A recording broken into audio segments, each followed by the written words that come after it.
రాగల 2 గంటల్లో తెలంగాణలో పలు జిల్లాలకు వర్ష సూచన చేస్తోంది ఐఎండీ. దానికి సంబంధించిన బ్రేకింగ్ ఇది. జనగామ, ఖమ్మం, మహబూబ్ నగర్, నల్గొండ, రంగారెడ్డి, సూర్యాపేట, యాదాద్రి, వరంగల్ జిల్లాల్లో వర్షం పడే అవకాశం ఉందని అంటోంది.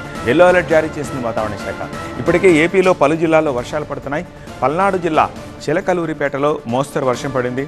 కృష్ణా జిల్లా అవనిగడ్డ నియోజకవర్గంలో కూడా వర్షం కురిసింది. పల్నాడు జిల్లా చిలకలూరిపేటలో ఒక్కసారిగా వాతావరణం మారిపోయింది. నియోజకవర్గంలోని పలు ప్రాంతాల్లో వర్షం పడుతోంది.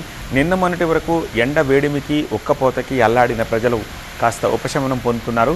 అటు గుంటూరు జిల్లా వ్యాప్తంగా కూడా వాతావరణం మారింది. పలు ప్రాంతాల్లో వర్షంతో జనం రిలాక్స్ అవుతున్నారు.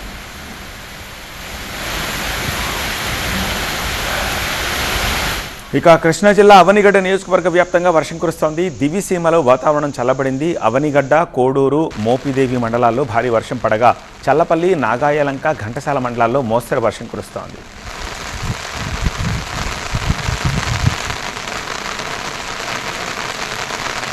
జయశంకర్ భూపాలపల్లి జిల్లా వ్యాప్తంగా రాత్రి కురిసిన వర్షానికి కళ్ళాల్లో ఆరబెట్టిన ధాన్యం తడిసి ముద్దయింది. మలహర మండలం తాడిచెర్ల కొనుగోలు కేంద్రంలో ధాన్యం కొట్టుకుపోయింది. రైతులు వడ్లపై పట్టాలు కప్పినప్పటికీ పలు చోట్ల వర్షపు నీరు నిలవడంతో ధాన్యం తడిసిందని, ప్రభుత్వం త్వరగా ధాన్యాన్ని కొనుగోలు చేయాలని రైతులు డిమాండ్ చేస్తున్నారు.